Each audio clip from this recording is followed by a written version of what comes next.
శ్రీ గురుభ్యో నమః. శ్రీ మహాగణపతే నమః. మీనరాశి వారికి సెప్టెంబర్ నెలలో ఎలా ఉండబోతుందనే చూద్దాం. సెప్టెంబర్లో ఎలా ఉండబోతుందో తెలుసుకునే ముందు గ్రహస్థితి ఎలా ఉందనే చూద్దాం. మీనరాశి వారికి వచ్చేటప్పటికి ఈ రాశి వారికి వ్యయ స్థానాల్లో శనిగ్రహ సంచారం, అదేవిధంగా జన్మరాశిలో ఒక రాహువు, సప్తమంలో కేతువు, అదేవిధంగా తృతీయంలో గురుగ్రహ సంచారం జరుగుతుంది. ఈ రాశి వారికి చతుర్థంలో కుజగ్రహ సంచారం జరుగుతుంది. షష్టమంలో రవిగ్రహ సంచారం జరుగుతుంది. అదేవిధంగా బుధుడు పంచమంలో ఉన్నాడు. పంచమంలో సెప్టెంబర్ 4వ తారీఖు నుంచి సెప్టెంబర్ 20వ తారీఖు వచ్చినప్పటికీ కన్యలోకి ప్రవేశించబోతున్నాడు. సింహం తర్వాత కన్యలోకి వెళ్ళబోతున్నాడు. అదేవిధంగా రవిగ్రహ సంచారం సెప్టెంబర్ 16వ తారీఖున తన యొక్క మార్పు చేసుకోబోతున్నాడు. సూర్యగ్రహ సంచారం అనేది సెప్టెంబర్ 16వ తారీఖున రవి కన్యలోకి ప్రవేశించబోతున్నాడు. మరియు అదేవిధంగా ఇటువంటి గ్రహస్థితి రాబోతున్నటువంటి సెప్టెంబర్ నెలలో ఈ యొక్క రాశి వారికి ఎలా ఉండబోతుంది అనేది మనం తెలుసుకుందాం. ముందుగా నేను వీరికి ఇచ్చినటువంటి ర్యాంక్ చూసుకున్నట్లయితే మీనరాశి వారికి 3వ ర్యాంక్ ఇవ్వడం జరిగింది. 3వ ర్యాంక్ గత నెలతో పోల్చుకుంటే ఈ నెలలో కొంచెం బెటర్ ర్యాంక్ ఇవ్వడం జరిగింది. దానికి గల కారణం వచ్చినప్పటికీ రవి యొక్క మార్పు చేర్పులు అన్నమాట. గత నెలలో వచ్చినప్పటికీ పంచమంలో ఉన్నటువంటి రవి ఇప్పుడు షష్టమంలో ఉన్నాడు. షష్టమంలో ఉన్నటువంటి రవి సెప్టెంబర్ 16వ తారీఖున సప్తమంలోకి మారుతున్నాడు.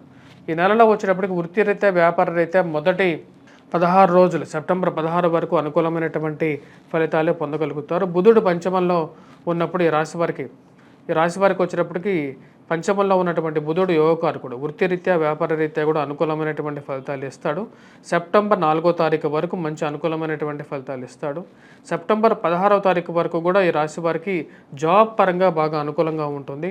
ధన సంబంధితమైన విషయాల్లో ఈ రాశి వారికి వచ్చేటప్పటికి వచ్చినటువంటి డబ్బు కొద్దిగా ఎక్కువగా ఖర్చు అవుతూ ఉంటుంది. కానీ ఫైనాన్షియల్గా వచ్చేటప్పటికి అనుకూలమైనటువంటి ఫలితాలు, స్త్రీల ద్వారా పరిచయాలు అనేది ఏర్పడగలుగుతాయి. సప్తమంలో ఉన్నటువంటి శుక్రుడు వచ్చేటప్పటికి స్త్రీలతో ఎక్కువగా అన్యోన్యతను మరియు అదేవిధంగా మాలవ్య యోగాన్ని మరియు అదేవిధంగా స్త్రీలతో సౌఖ్యాన్ని కూడా కలిగిస్తాడనమాట.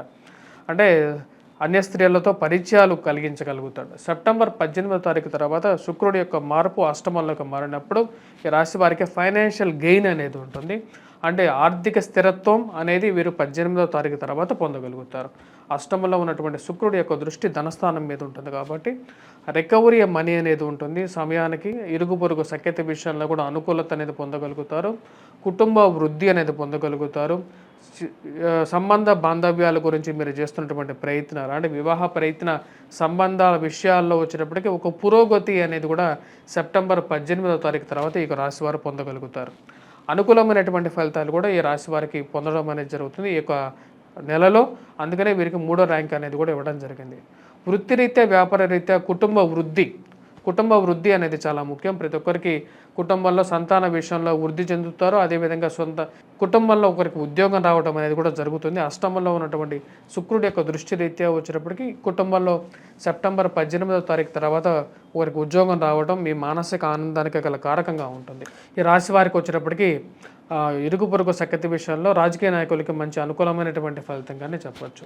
కానీ రాశి వారు తీసుకోవాల్సినటువంటి నిర్ణయాల్లో ఎక్కువగా మీనమేషాలు లెక్కించడం అనేది ఎక్కువగా వీరికి ప్రభావం చూపిస్తుంది. అంటే తీసుకోలేనటువంటి నిర్ణయం అసలు తీసుకుందామా వద్దా అనే ఒక ఆలోచన అనేది వీరిని ఎక్కువగా వేధిస్తూ ఉంటుంది.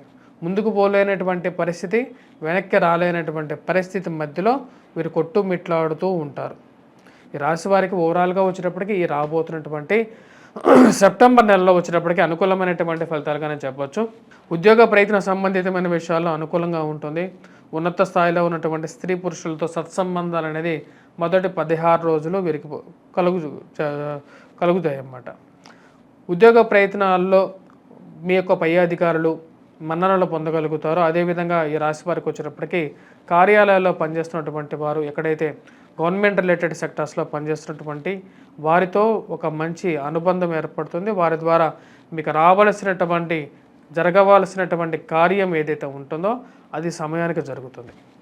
అంటే వారి యొక్క సపోర్ట్ అనేది ఈ రాశి వారికి పొందడం అనేది జరుగుతుంది.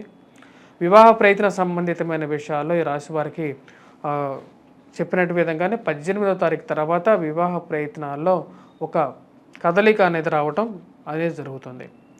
ప్రేమ సంబంధితమైన వ్యవహారాల్లో కూడా 18వ తారీఖు తర్వాత కొంచెం సానుకూలమైనటువంటి నిర్ణయాలు పొందగలుగుతారు. 18 ముందు కూడా వారితో కొంచెం అన్య స్త్రీలతో వీరికి సంపర్కం జరగడానికి అనుకూలమైనటువంటి సమయంగా ఉంటుంది. అది మరి అదేవిధంగా ఈ రాశి వారికి విద్యార్థులకు ఎలా ఉందని చూద్దాం. విద్యార్థులకు వచ్చేటప్పటికి కొద్ది కష్టపడి చదివితేనే వీరికి ఉత్తీర్ణత సాధించగలుగుతారు.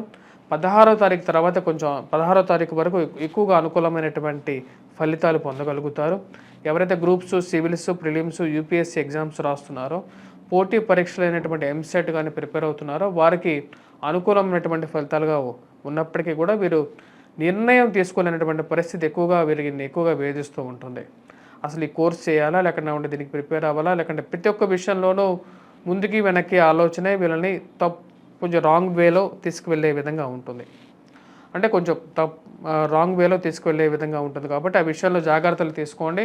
రాహు యొక్క ప్రభావం అనేది జన్మరాశిలో సంచారం చేస్తున్నప్పుడు యొక్క ప్రభావం ఉంటుంది.